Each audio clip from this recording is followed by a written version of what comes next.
Les premières étincelles sont ici éteintes des heures après l'incendie, déclaré aux environs d'1 heure ce 21 novembre. Les vigiles en service ont donné le cri d'alerte. J'ai eu un coup de fil venant d'ici par les vigiles du supermarché. Immédiatement, j'ai appelé d'abord la police pour besoin de sécuriser le site et les sapeurs. Par coup de chance, ils sont arrivés aussi très rapidement. On a constaté que tout le magasin était déjà enfumé. Avec la bravoure des sapeurs-pompiers, ils ont pu quand même casser certains essuies pour bloquer la continuité du feu. Les flammes ont certes été maîtrisées, mais les dégâts matériels et les pertes sont énormes. C'est un magasin dans lequel on stocke des produits du genre liqueurs, spaghettis, riz, champagne, vin, des produits vraiment à valeur élevée. C'est beaucoup de millions parce que c'est un magasin qui recevait beaucoup de marchandises et déjà même à la veille, on a réquisitionné beaucoup de marchandises. L'origine de ce sinistre est jusqu'ici inconnue, ce qui suscite des interrogations, surtout qu'il y a quelques jours, le feu a réduit en cendres les archives du supermarché Niki, situé à un jet de pierre d'ici.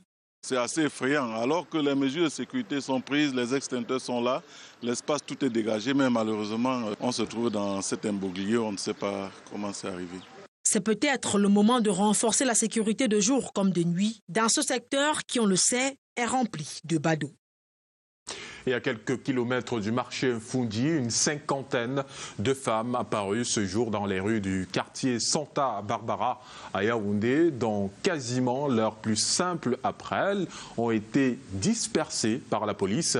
Elles sont allées revendiquer bruyamment la libération de Maurice Kamto, qu'elles disent séquestré à sa résidence par la police.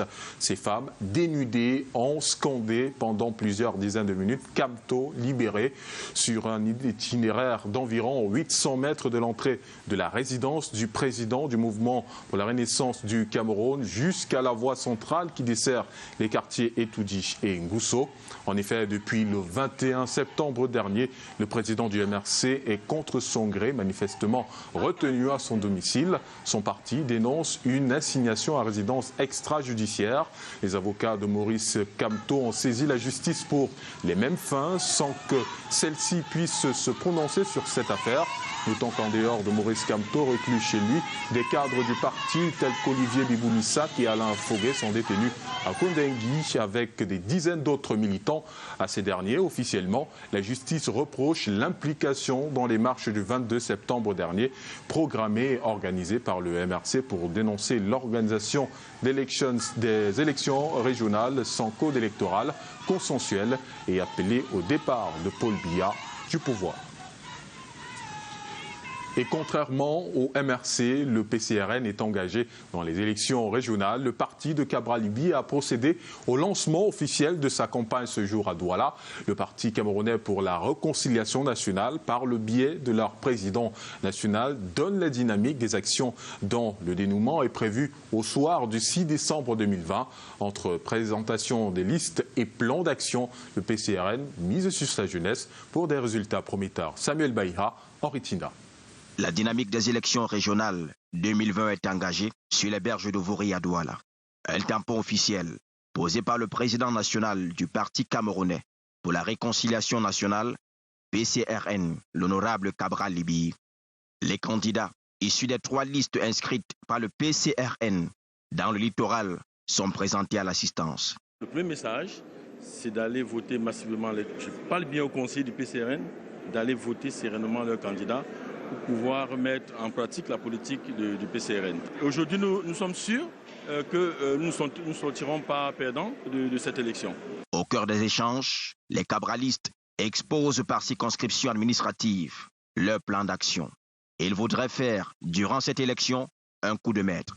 Compte tenu des enjeux que le Conseil régional nous propose, nous avons fait le tri, nous avons fait le choix de présenter aux Camerounais des candidats qui sont d'une certaine moralité et qui ont surtout une envie de faire changer les choses. Le PCRN, l'antre de l'avenir, laisse-t-on entendre. Sa jeunesse est un étendard par lequel, au soir du 6 décembre, ce parti souhaite avoir un grand nombre de conseillers régionaux.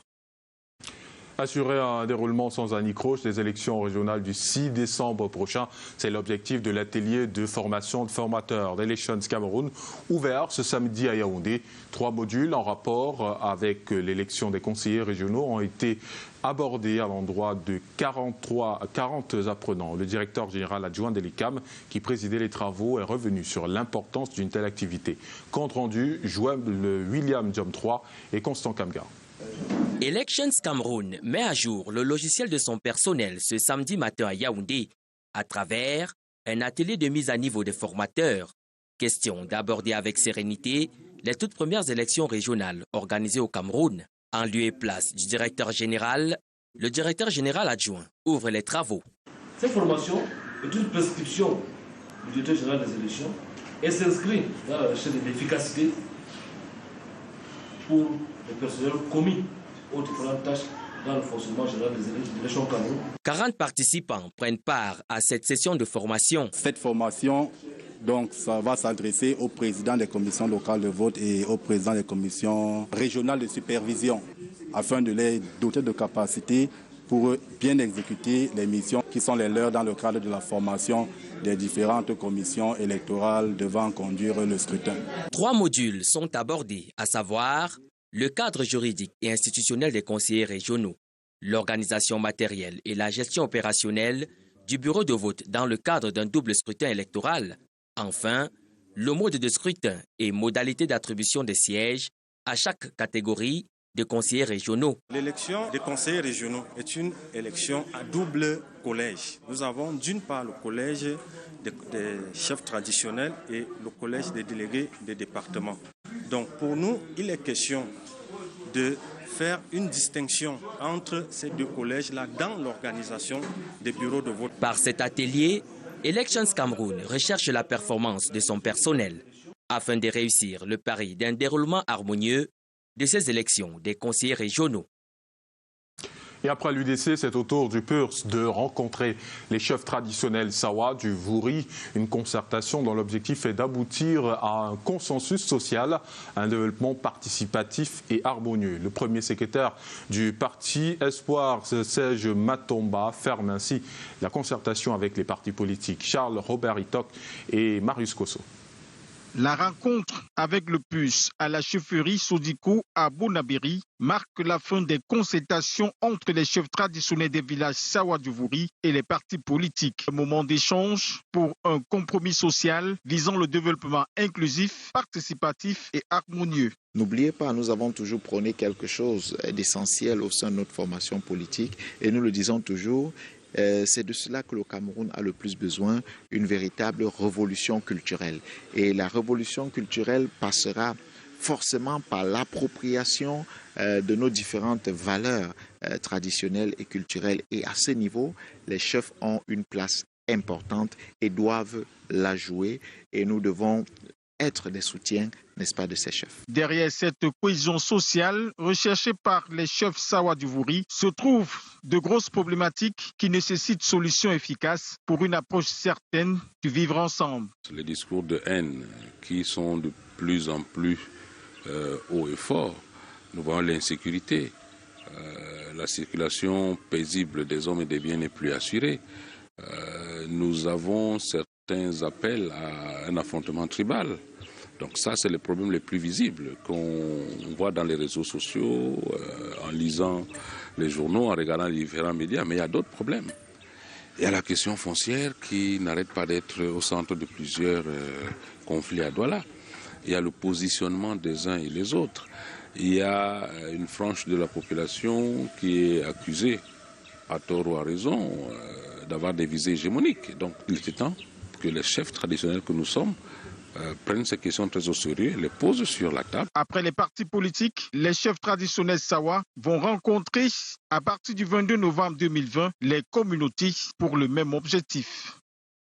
En plus de ses missions régaliennes, la gendarmerie nationale s'intéresse davantage au genre. 250 gendarmes ont suivi une formation pour la protection femmes et filles dans un contexte de conflit armé. Elles ont reçu des équipements lors d'une cérémonie hier au camp Yeyap à Yaoundé. Les précisions dans cet élément réalisé avec le concours de Lung Vandor. Les femmes et les filles sont des personnes les plus vulnérables en contexte de conflit armé. La prise en compte du genre est plus que jamais une priorité pour la gendarmerie. Près de 300 gendarmes ont reçu les rudiments nécessaires pour gérer ces types de cas, avec le soutien de ONU Femmes.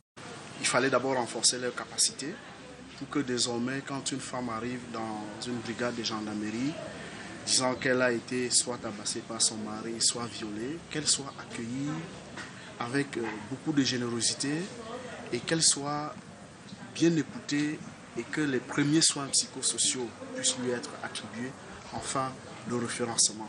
En plus de leur mission régalienne, cette formation de Gender Desk vient ajouter un pan de protection des femmes et des filles à ces Amazones qui ont reçu leur parchemin et des équipements constitués du matériel informatique et de couchage pour les victimes.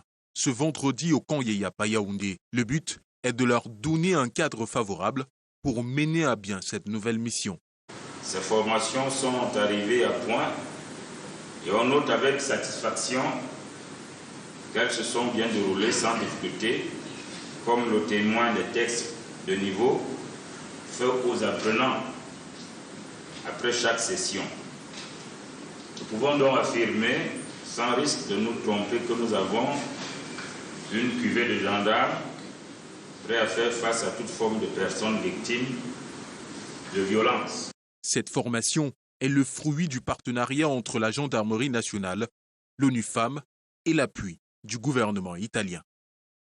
Et ils sont venus de tous les coins de l'arrondissement de Douala 3e pour accueillir le nouveau directeur de l'hôpital district de Nilan. Romuald Nchoya a été installé dans ses nouvelles fonctions hier, vendredi, occasion pour lui de présenter sa feuille de route. Les précisions avec Mireille Flore des Fofotso et Marius Kosso.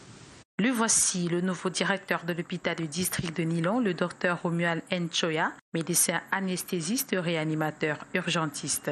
Installé dans ses nouvelles fonctions ce 20 novembre par le sous-préfet de l'arrondissement de Douala 3e. Parmi les missions assignées à ce dernier, poursuivre le travail entamé par son prédécesseur. Privilégier les actions destinées à l'amélioration de l'offre et à garantir l'accès de la majorité aux services de santé de qualité dans une démarche de gouvernance hospitalière irréprochable. Cérémonie qui permet aux représentants du personnel de cet hôpital d'exprimer leur soutien à leur nouveau patron. Monsieur le directeur, le personnel de l'hôpital du district de Nilan est prêt à l'avènement santé pour tous et vous pouvez compter sur nous. L'heureux du jour n'a pas manqué d'exprimer toute sa gratitude. Nous plaçons notre mission dans le sens de la continuité vers l'excellence. Il est temps pour nous de réellement poursuivre les œuvres admirables de nos prédécesseurs et de faire un pas vers l'excellence. Celui qui prend les rênes aujourd'hui de l'hôpital du district de Nilan est le 8e directeur que connaît cet hôpital en 21 années d'existence. Il était précédemment directeur de l'hôpital de Bafin. Et en sport, Grand Prix cycliste international Chantal Biya, Moïse Mugisha, vainqueur de la 4e étape. Le Rwandais conserve son maillot jaune après avoir bravé l'étape Zoétélé Miyamosala, longue de 116,4 km. Kamzon Abesolo, premier Camerounais, a terminé à la 10e place. Une étape qui a vu la présence de la première dame, Chantal Biya. Et on termine par cette nouvelle qui attriste le football ivoirien. Augustin Sidi Diallo, le président de la Fédération ivoirienne de football, est mort ce samedi de suite de la Covid-19. C'est la fin donc de ce journal et je vous remercie d'avoir été des nôtres. Restez sur Canal 2 International. Bonsoir.